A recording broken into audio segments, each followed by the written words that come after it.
दोस्तों, इस बार नवरात्रि पूरे 9 दिनों तक चलेगी। यानी पूरे 9 दिन तक नवरात्रि का पर्व श्रद्धा और भक्ति से मनाया जाएगा। न एक दिन कम, न एक दिन ज्यादा। माता वैष्णवी और मां शेरावाली की विशेष पूजा अर्चना की जाएगी। चैत्र नवरात्रि का पहला व्रत 9 अप्रैल 2024 मंगलवार को रखा जाएगा और अंतिम व्रत 17 अप्रैल 2024 बुधवार को रखा जाएगा। इसी दिन कन्या पूजन किया जाएगा और इसी दिन नवरात्रि का समापन होगा। आपको बता दें, 9 अप्रैल को घट स्थापना का शुभ मुहूर्त सुबह 6:10 से 8:31 तक रहेगा। इस दिन मां शैलपुत्री की पूजा होती है। 10 अप्रैल को मां ब्रह्मचारिणी की पूजा होगी और 11 अप्रैल को मां चंद्रघंटा की। इस प्रकार प्रतिदिन एक देवी की पूजा की जाएगी। लेकिन अगर आप किसी कारणवश पूजा पाठ नहीं कर पाते तो चिंता की कोई बात नहीं। मैं आपको एक ऐसा उपाय बताऊंगा जिससे बिना व्रत और बिना विधिवत पूजा के भी आपको नवरात्रि के पूरे पुण्य फल प्राप्त हो सकते हैं। माता रानी की सौगंध खाकर कहता हूं, यदि आप यह एक कार्य सच्चे मन से कर लेते हैं तो माता लक्ष्मी स्वयं आपके घर पधारेंगी। चाहे आपने व्रत नहीं रखा हो, पूजा नहीं की हो, कोई बात नहीं। कई बार ऑफिस का काम, पारिवारिक जिम्मेदारियां या स्वास्थ्य कारणों से हम व्रत नहीं रख पाते। ऐसे में अगर आप सिर्फ एक चीज कर लेते हैं तो भी आपको उतना ही पुण्य फल प्राप्त होगा जितना व्रत रखने वाले भक्तों को। अब बात करते हैं उस एक उपाय की, वह है दुर्गा सप्तशती में वर्णित सिद्ध कुंजिका स्तोत्र का पाठ। भगवान शिव स्वयं माता पार्वती को बताते हैं, न कवचम नार्गलां कीलकम न रहस्यम न सूक्तानि न ध्यानम न न्यासम न च वार्चनम कुंजिका पाठ मात्रेण दुर्गा पाठ फलम लभेत। अर्थात यदि कोई भक्त सच्चे मन से केवल सिद्ध कुंजिका स्तोत्र का पाठ कर लेता है तो उसे संपूर्ण दुर्गा सप्तशती के पाठ का फल मिल जाता है। तो दोस्तों, यदि आप चाहते हैं कि माता रानी का आशीर्वाद आप पर बना रहे, आपकी हर अधूरी मनोकामना पूर्ण हो, चाहे वो सरकारी नौकरी हो, ग्रह दोष हो, पितृदोष हो, कर्ज या दुर्भाग्य, सब दूर हो सकता है। नवरात्रि में बस एक दिन बैठकर पूरे श्रद्धा और विश्वास से सिद्ध कुंजिका स्तोत्र का पाठ कर लें। और हां, जिनके पास साधन हैं, समर्थ हैं, वे कन्या पूजन अवश्य करें। स्कंद पुराण और देवी भागवत में इसका स्पष्ट उल्लेख है कि कन्या पूजन से मां दुर्गा अत्यंत प्रसन्न होती हैं, क्योंकि कन्या को साक्षात देवी का स्वरूप माना गया है। इसलिए मित्रों, यदि व्रत ना भी कर पाए हों तो चिंता ना करें। माता के प्रति सच्ची श्रद्धा, सच्चा पाठ और थोड़ा सा प्रयास, यही नवरात्रि में सबसे बड़ी भक्ति है। अगर आप माता रानी के सच्चे भक्त हैं तो कमेंट बॉक्स में जय माता दी जरूर लिखें। इस वीडियो को लाइक करें, चैनल को सब्सक्राइब करें और अपनी राय जरूर कमेंट में लिखें। अगर उस पर आधारित कोई उपाय होगा तो हम जरूर बताएंगे। मैं कन्या पूजन के बारे में विस्तार से इस वीडियो के अंत में बताऊंगा, इसलिए वीडियो को अंत तक जरूर देखना। कन्या पूजन कैसे करना है, कौन सा मुहूर्त सही है, क्या चीजें खिलानी चाहिए और किनसे बचना चाहिए, सब कुछ आपको पूरी सच्चाई के साथ बताया जाएगा। लेकिन उससे पहले एक ऐसी जानकारी जो आपकी जिंदगी बदल सकती है, आपके जीवन की परेशानियां दूर कर सकती है। हम हमेशा सरल भाषा और सीधे उपाय बताते हैं ताकि हर दर्शक उसे अपना सके। नवरात्रि के इन पावन दिनों में आपको एक पुष्प का पौधा अवश्य लगाना चाहिए और उसका फल इतना जबरदस्त होगा कि आप खुद हैरान रह जाओगे। धर्मशास्त्रों में लिखा है, अगर कोई व्यक्ति शिव मंदिर या माता रानी के मंदिर के पास मदार का सफेद रंग वाला पौधा लगाता है तो उस पौधे से जो पुष्प निकलते हैं, अगर उन्हें चढ़ाया जाए तो वह एक स्वर्ण दान के बराबर पुण्य देता है। जो व्यक्ति फूल चढ़ाता है उसे आधा पुण्य और जो पौधा लगाता है उसे भी आधा पुण्य प्राप्त होता है। इसमें ना व्रत करने की जरूरत है, ना किसी विशेष पूजा की, बस श्रद्धा से एक पौधा लगाना है। सदाबहार का पौधा भी अत्यंत शुभ माना गया है, क्योंकि यह साल भर हरियाली देता है और इसके फूल देवी पूजन में अर्पित किए जा सकते हैं। इसके बाद आता है कनेर का पौधा, खासकर सफेद रंग का कनेर। इसे धर्मशास्त्रों में पार्वती जी का स्वरूप माना गया है और इसे देवी को चढ़ाने से गोदान के बराबर पुण्य मिलता है। एक और महत्वपूर्ण पौधा है गुड़हल का। इसके बारे में धर्मशास्त्रों में लिखा गया है कि इसमें स्वयं मां जगदम्बा का वास होता है। यदि आप नवरात्रि के किसी भी दिन 21 या 11 गुड़हल के फूलों की माला बनाकर माता रानी को अर्पित करते हैं, तो आपकी कोई भी सच्ची मनोकामना अधूरी नहीं रहती। यहां तक कि ब्रह्मा, विष्णु या महेश भी उस मनोकामना को रोक नहीं सकते। अगर आपने नवरात्रि का व्रत नहीं रखा है, पूजा पाठ नहीं किया है, तो भी चिंता मत करो। केवल इस एक उपाय से गुड़हल का फूल माता रानी को माला में पिरोकर अर्पित कर दो, तो संपूर्ण नवरात्रि का फल मिल जाता है। और अगर आप गुड़हल का पौधा नवरात्रि में लगाते हो और उसमें फूल आने लगते हैं, फिर उन फूलों को देवी देवताओं को अर्पित किया जाता है, तो माता रानी आजीवन आपकी सहायता करेंगी। उनका आशीर्वाद कभी आपके जीवन से दूर नहीं जाएगा और आप कभी भी दरिद्रता या संकट का सामना नहीं करोगे। हमने आपको पहले बताया था कि कन्या पूजन कब है, अब उसके बारे में विस्तार से जानते हैं। चैत्र नवरात्रि 2025 में 30 मार्च से 6 अप्रैल तक चलेगी। 4 अप्रैल शुक्रवार को सप्तमी तिथि है, कई लोग इस दिन कन्या पूजन करते हैं। 5 अप्रैल शनिवार को अष्टमी तिथि है और 6 अप्रैल रविवार को रामनवमी मनाई जाएगी। आप चाहें तो अष्टमी या नवमी दोनों में कन्या पूजन कर सकते हैं। दोनों ही तिथियां उत्तम मानी जाती हैं और शास्त्रों के अनुसार अष्टमी तथा नवमी में कन्या पूजन अवश्य करना चाहिए। 9 दिनों की नवरात्रि को बेहद शुभ माना गया है और 10 दिनों की नवरात्रि तो अत्यंत मंगलकारी होती है। कन्या पूजन करते समय कुछ बातों का ध्यान रखना बहुत जरूरी है।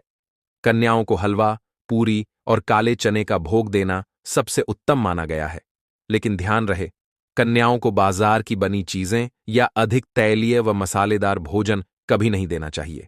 उपहार के रूप में आप उन्हें किताबें, रूमाल, सादा कपड़े या छोटी छोटी उपयोगी चीजें दे सकते हैं। पैसे या दिखावटी उपहार देना उचित नहीं माना जाता। माता रानी कन्या रूप में साक्षात विराजती हैं और उनका पूजन करते समय पूरी श्रद्धा और सादगी बरतनी चाहिए। अगर आप माता रानी के सच्चे भक्त हो तो कमेंट बॉक्स में जय माता दी जरूर लिखो और अपनी राशि भी बताओ। अगर आपकी राशि पर कोई विशेष उपाय है तो हम कमेंट में रिप्लाई करके बताएंगे। वीडियो को लाइक करो, चैनल को सब्सक्राइब करो और इस पावन जानकारी को अपने सभी प्रियजनों के साथ शेयर जरूर करो।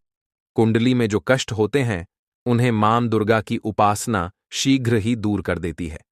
जैसे श्रीधर सच्चे हृदय वाले भक्त थे, वैसे ही जो भी व्यक्ति निस्वार्थ भक्ति करता है, मां उसकी हर पीड़ा का निवारण करती है। उनकी आराधना से जीवन में विनम्रता आती है और दरिद्रता, दूहक व सभी कष्ट धीरे धीरे समाप्त हो जाते हैं। नवरात्रि में माता रानी का व्रत और पूजन तो किया ही जाता है, लेकिन नवरात्रि के दौरान सबसे अधिक महत्व कन्या पूजन का होता है। कन्या रानी फूल की पंखुड़ियों की तरह कोमल होती है। कन्या पूजन सर्वश्रेष्ठ और सर्वप्रिय माना गया है। कन्या के रूप में स्वयं मां दुर्गा, माता वैष्णवी और नवदुर्गा की शक्तियां उपस्थित होती हैं। उनके शरीर के प्रत्येक कण में ब्रह्मांड की शक्तियां समाहित होती हैं। बहुत कम लोग जानते हैं कि कन्याओं के मस्तक पर 33 कोटि देवी देवताओं का वास होता है। वह कन्या चाहे 2 वर्ष की हो या 10 वर्ष की, वह सदा पूजनीय होती है और मां के समान सम्माननीय मानी जाती है। यह माना जाता है कि उपवास और पूजा से जितनी प्रसन्नता माता को मिलती है, उससे कहीं अधिक वे कन्या पूजन से प्रसन्न होती हैं। नवरात्रि में छोटी छोटी कन्याओं को देवी का रूप माना जाता है। उन्हें भोग अर्पित किया जाता है, उपहार दिए जाते हैं और उनके आशीर्वाद से मनोकामनाएं पूर्ण होती हैं। ऐसा कहा जाता है कि अगर कन्या को दी गई भेंट वह खुशी से स्वीकार कर ले, तो समझो वह भेंट स्वयं मां ने स्वीकार कर ली है। जिस पर कन्या प्रसन्न होती है, समझो मां का आशीर्वाद उसी पर उतरता है। कन्या पूजन कोई सामान्य पूजा नहीं, बल्कि वह सबसे श्रेष्ठ और अद्भुत पूजा मानी जाती है। 10 बार गंगा स्नान, 100 बार यज्ञ या 1000 तीर्थ यात्रा से जो पुण्य मिलता है, वह एक बार कन्या पूजन से कई गुना अधिक प्राप्त होता है। इसलिए कहा गया है कि कन्याओं को कभी कष्ट नहीं देना चाहिए, क्योंकि उनके साथ अन्याय पूरे ब्रह्मांड को हिला सकता है। कन्याएं कोई साधारण जीव नहीं होती, वे देवी स्वरूप हैं और उनके मस्तक पर मां स्वयं विराजमान होकर आपके घर तक आती हैं। नवरात्रि में 2 वर्ष से लेकर 10 वर्ष तक की कन्याओं का पूजन विशेष फलदायक माना जाता है। अष्टमी अथवा नवमी को कन्याओं के पैर धोकर उन्हें भोजन कराना और उपहार देना दुर्लभ अवसर होता है, जो कभी हाथ से जाने नहीं देना चाहिए। जितना हो सके अपने आसपास की कन्याओं को हाथ पकड़कर, पैर पकड़कर अपने घर तक आमंत्रित करें। वीडियो में आगे बढ़ने से पहले कृपया अपनी राशि कमेंट बॉक्स में जरूर लिखें।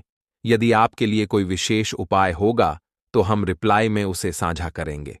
कोई भी व्यक्ति अगर अपनी राशि के अनुसार उपाय करता है तो मां वैष्णवी अत्यंत प्रसन्न होती हैं और उन्हें धन, ऐश्वर्य और सफलता प्रदान करती हैं। जब कन्याएं आपके घर आएं तो उनका स्वागत आदरपूर्वक करना चाहिए। उनके पैर दूध और पानी से खुद पुरुषों को धोने चाहिए, इससे मां अत्यंत प्रसन्न होती हैं। इसके बाद कन्याओं को साफ सुथरी जगह पर जमीन पर कपड़ा बिछाकर बैठाना चाहिए। उनके माथे पर अक्षत, फूल और कुमकुम लगाकर उन्हें प्रेम पूर्वक भोजन कराना चाहिए। लेकिन ध्यान रहे, कन्याओं की थाली में कभी भी 3 पूरियां न रखें। यह बहुत अशुभ माना जाता है। 3 पूरियां मरने वाले व्यक्ति के लिए या जेल में बंद लोगों को दी जाती है। इसलिए 2 या 4 पूरियां रखें, लेकिन 3 संख्या से बचें ताकि दोष न लगे। भोजन के बाद कन्याओं के सिर पर लाल चुनरी अर्पित करें। भोजन में पूरी, हलवा, चने, आलू या छोले की सब्जी शामिल करें। आप पनीर भी दे सकते हैं, लेकिन भूलकर भी प्याज या लहसुन का प्रयोग न करें। अगर आप पूरे 9 दिन व्रत में लहसुन प्याज नहीं खा रहे हैं तो एक दिन की यह भूल आपके पूरे तप को नष्ट कर सकती है। कई लोग कन्याओं को कुरकुरे, चिप्स या पैकेट वाला खाना दे देते हैं, जो कि घोर पाप माना गया है। इनमें लहसुन प्याज के तत्व होते हैं, जिससे कन्याएं भी अशुद्ध मानी जाती हैं और माता का क्रोध आमंत्रित होता है। कभी भी कन्याओं को डिब्बा बंद या बाजार की बनी चीजें न दें, खासकर वो चीजें जिनमें प्याज या लहसुन का प्रयोग होता है। कई लोग खाना खुद नहीं बनाते और बाजार से रेडीमेड खाना लाकर कन्याओं को खिला देते हैं, जैसे दही जलेबी, जो कि अशुभ होता है। ऐसा सिर्फ वही करते हैं जिनके घर में कोई मुसीबत आई हो या बीमारी हो। लेकिन अगर आप स्वस्थ हैं तो खुद श्रद्धा से भोजन बनाएं और कन्याओं को प्रेम से आमंत्रित करें। आपको कोई पीड़ा नहीं है तो ऐसा भूलकर भी नहीं करना चाहिए। माता रानी दही जलेबी नहीं, आपके हाथों का बना भोजन खाना चाहती है, आपका प्यार चाहती है। फिर चाहे आप घर में एक ही पूरी क्यों ना बनाएं माता के लिए, पर आप स्वयं ही अपने हाथों से माता रानी को भोजन खिलाएं। देखिए, भले ही आप दही जलेबी खिला सकते हैं, परंतु माता को घर का बना हुआ शुद्ध भोजन ही अति प्रिय है।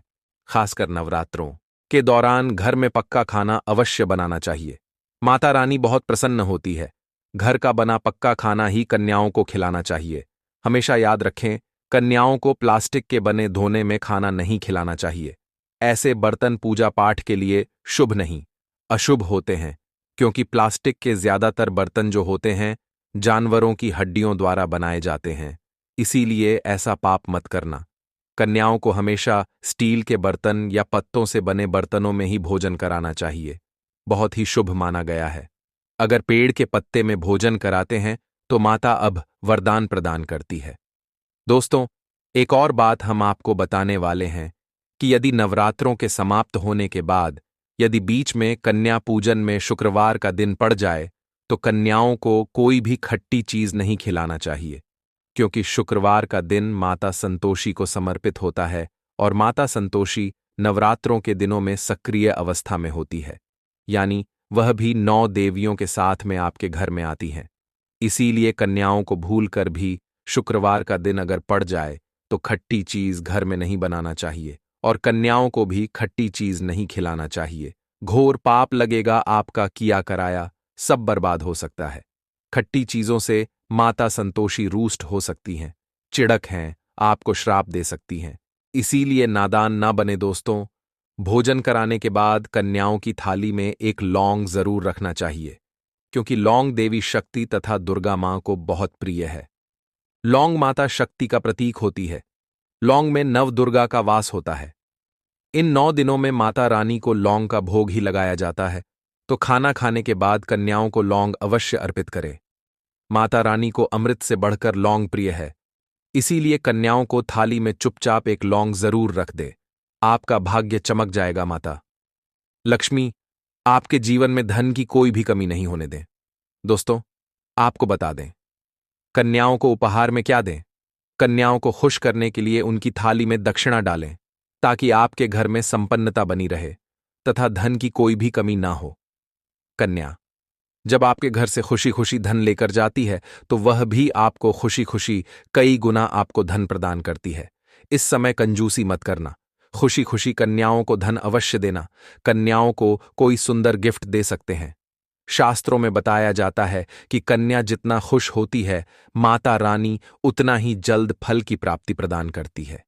ऐसे में आप कन्याओं को चॉकलेट बॉक्स दे सकते हैं तथा खूबसूरत कपड़े दे सकते हैं। याद रहे, काले कपड़े ना दें और स्टील के बर्तन भी गिफ्ट के तौर पर दे सकते हैं। याद रहे कि कन्याओं को लोहे का कोई भी सामान नहीं देना चाहिए, नहीं तो राहु केतु का प्रभाव आपके जीवन में प्रवेश कर जाएगा। राहु काल तथा राहु दोष आपको लग जाएगा।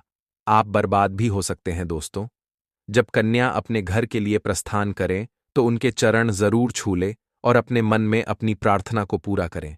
सच्चे दिल से मांगी हुई मुराद माता रानी अवश्य ही पूरी करती है। सच्चे दिल का मतलब होता है मन में कोई भी लालच ना हो, और अगर वह लालच माता को पाने के लिए बन जाए तो उसे बोलते हैं सच्ची श्रद्धा और सच्ची भक्ति। ऐसी भक्ति के आगे स्वयं 33 कोटि देवी देवता आपको नमस्कार करते हैं। दोस्तों, नवरात्रों के दिनों में अगर मिल जाए आपको यह संकेत, तो समझो मां दुर्गा आपके घर में आ चुकी है। यह संकेत बताते हैं मां दुर्गा का आशीर्वाद आपको प्राप्त होने वाला है। तो आइए शुरू करते हैं।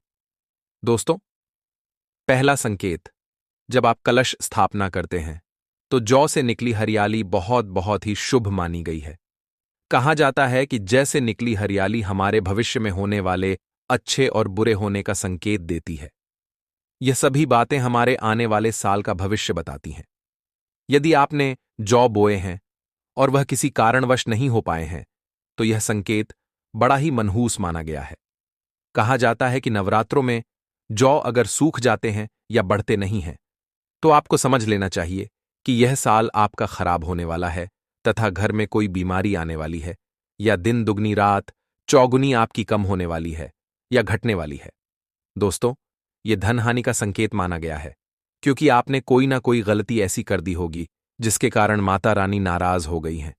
इसीलिए माता से आप क्षमा अवश्य मांग ले। मां अपने भक्तों को अवश्य माफ करती है। एक मां ही होती है जो अपने बेटे को, अपने लाल को हर गलती पर माफ करती है। लेकिन ऐसा बेटा किस काम का जो मां से माफी ना मांगे। इसीलिए माता रानी से अपनी गलती की माफी अवश्य मांग ले। मैया वैष्णव अपने भक्तों को कभी निराश ही नहीं करती, बल्कि उन्हें धन धान्य से और खुशियों से परिपूर्ण बना देती है। और दोस्तों, यदि जौ हरे भरे हो जाते हैं तो यह शुभ संकेत होता है। इससे आने वाले समय में आपको बहुत ज्यादा ही धन लाभ होगा। माना जाता है कि 1 रुपए का सिक्का या चांदी का कोई भी सिक्का जौ के बीचों बीच में अगर मिट्टी में दबा दिया जाए तो घर में सुख समृद्धि आती है। माता लक्ष्मी दौड़ी दौड़ी चली आती है। जज के अंदर हमेशा 1 रुपए का सिक्का अवश्य डालना चाहिए। जज को खाली नहीं रखना चाहिए, उसमें धन वगैरह अवश्य डालना चाहिए। इससे माता का आशीर्वाद सदैव परिवार पर बना रहता है और जीवन में कोई भी संकट नहीं आता। खाली जज मतलब धन भी खाली, खुशियां भी खाली ही मिलेंगी। दोस्तों, नंबर 2, यदि आपकी नींद नवरात्रों के दौरान सुबह 4 बजे के आसपास खुलती है तो इसे बड़ा ही शुभ संकेत माना जाता है, क्योंकि यह समय ब्रह्म मुहूर्त कहलाता है। इस समय देवी शक्ति अपने सच्चे भक्तों को ही जागती है। इस समय उठाना मतलब माता की कृपा प्राप्त करने के बराबर माना गया है। ये संकेत बताते हैं कि माता की सच्ची भक्ति का प्रभाव आपके ऊपर हो चुका है और माता रानी आपको जल्दी ही कोई खुशखबरी देने वाली है। मां आपकी सच्ची भक्ति से बहुत खुश है। दोस्तों, नंबर 3, यदि नवरात्रि में आपका मन प्रसन्न होने लगे, पूजा पाठ में आपका मन लगने लगे, पूजा करते समय मन का शांत होना, यह दर्शाता है कि आपको बहुत जल्द मां की कृपा प्राप्त होने वाली है। माता रानी आपकी भक्ति से बहुत खुश है। आपकी भक्ति माता रानी को आनंद दे रही है। ऐसे व्यक्ति को समझ जाना चाहिए कि उसके जीवन में अब अच्छा समय आने वाला है। दोस्तों, नंबर 4, नवरात्रों के दौरान अगर मां के गले से फूल गिर जाए तथा जौ के हरे भरे पत्ते अगर बिन हवा के हिल जाएं तो इसे अति उत्तम माना गया है। यह संकेत बताता है कि माता रानी का आगमन आपके घर में अस्थायी रूप से हो चुका है। आपको माता लक्ष्मी की कृपा प्राप्त होने वाली है। यह संकेत कुछ खास लोगों को ही भी दिखाई देते हैं। माना जाता है कि पूजा करते समय अगर धुआं अधिक बढ़ जाए तो इससे यह पता चलता है कि आपके घर से गरीबी हमेशा हमेशा के लिए जाने वाली है। भूत प्रेत आत्माएं अब आपके घर से हमेशा के लिए जाने वाले हैं। पूजा करते समय धुएं का अधिक होना बहुत ही शुभ और मंगलकारी माना गया है। यह संकेत भविष्य में अच्छे परिणाम को दर्शाते हैं। दोस्तों, नंबर 5, द्वार पर गाय का आना। वेदों में बताया जाता है कि नवरात्रि के दौरान गाय माता का घर में आना बड़ा ही शुभ संकेत माना गया है। नवरात्रि में द्वार पर गाय का आना अत्यंत शुभ है। यदि आपके भी द्वार पर गाय आती है तो गाय के माथे पर कुमकुम लगाना ना भूले तथा गाय को रोटी जरूर खिलाए। इससे मां दुर्गा अत्यंत प्रसन्न होंगी और आपकी झोली खुशियों से भर देंगी। द्वार पर गाय का बार बार आना भी जीवन में आने वाले अच्छे संकेतों की ओर इशारा करता है। दोस्तों, नंबर 6, सपने में शेर का दिखाई देना। अगर आपके सपनों में मां दुर्गा दिखाई देती है, अर्थात कोई देवी अगर आपके सपनों में दिखाई देती है तो बड़ा ही शुभ माना गया है। नवरात्रों के पावन अवसर पर माता के दर्शन किसी खास भक्तों को ही होते हैं। यह सपने कभी किसी को शेयर मत करना। यदि माता की सवारी तथा शेर रात्रि में सपने में बार बार दिखाई देता है तो मां दुर्गा आपसे प्रसन्न है। यह संकेत बताते हैं कि जल्द ही आपकी कोई मनोकामना अवश्य पूर्ण होगी और आपके शत्रुओं का नाश हो जाएगा। शत्रु आपके नाम से ही थर-थर कांपने लगेगा। मां दुर्गा का वाहन शेर है, इसीलिए नवरात्रि में शेर का दिखाई देना अत्यंत शुभ संकेत होता है। दोस्तों, नंबर 7, यदि कोई छोटी कन्या आपको सुबह सुबह लाल वस्त्र धारण किए हुए दिखाई देती है तो आपने साक्षात मां दुर्गा के दर्शन किए हैं। यदि नवरात्रों में सबसे पहले आपके घर में कन्याओं का आगमन हो जाए तो समझो आपको दुनिया की कोई भी शक्ति, ब्रह्मांड की कोई भी शक्ति आपको करोड़पति होने से नहीं रोक सकती। आपके जीवन में, आपके घर में माता लक्ष्मी का आगमन होने वाला है। आप दिन दुगनी रात चौगुनी तरक्की करेंगे। अब आप खुशियां मनाइए और मिठाइयां बांटें। ऐसे में कन्याओं को भरपूर तरीके से खुश रखें और उनका आगमन दूध से चरण धुलाकर करें। कोई भी कंजूसी ना करें। दोस्तों, माता रानी आपको यह संकेत दे रही है कि अब आपका बुरा समय समाप्त हो चुका है। अब जीवन में सुख समृद्धि के द्वार खुल जाएंगे। दोस्तों, नंबर 8, घर पर उल्लू का आना। यदि मां लक्ष्मी का वाहन उल्लू नवरात्रि में आपके घर पर आकर बैठ जाए तो यह भी संकेत है। इसका अर्थ है कि मां लक्ष्मी का आपके घर में प्रवेश हो चुका है और आपकी आर्थिक स्थिति और मजबूत होगी। लेकिन याद रहे, उल्लू नवरात्रि और दीपावली पर आना ही शुभ माना जाता है। दोस्तों, नंबर 9, यदि ब्रह्म मुहूर्त के समय यानी सुबह के 4 बजे के आसपास घंटियों की आवाज सुनाई दे जाए या शंख की आवाज सुनाई दे जाए तथा कोई भजन सुनाई दे जाए तो बड़ा ही शुभ संकेत माना गया है। इससे यह पता चलता है कि माता रानी आपकी भक्ति से बहुत प्रसन्न है और आपके जीवन में सभी नकारात्मकता का नाश होने वाला है तथा माता लक्ष्मी की कृपा आपको प्राप्त होने वाली है। दोस्तों, नवरात्रों के दौरान घर में काली चींटियों का दिखाना, लंबी लंबी लाइन बनाकर मुंह में खाना ले जाते हुए चींटियों को देखना अच्छा संकेत माना गया है। और यदि मंदिर में पूजा करते समय कोई छिपकली आदि दिखाई दे जाए या मंदिर के स्थान की ओर छिपकली चली जाए तो बड़ा ही शुभ संकेत माना गया है। इससे यह पता चलता है कि आपको माता लक्ष्मी की कृपा प्राप्त होने वाली है। मां का आशीर्वाद आपको मिलने वाला है। नवरात्रों के दौरान मंदिर में छिपकली का दिखना बहुत ही शुभ संकेत माना गया है। आपकी भक्ति का फल आपको शीघ्र ही मिलने वाला है, क्योंकि छिपकली को माता लक्ष्मी का प्रतीक माना गया है। किसी शुभ अवसर पर छिपकली का दिखना मंगलकारी माना गया है और नवरात्रि में छिपकली का मंदिर में दिखना साक्षात देवी लक्ष्मी का स्वरूप माना गया है।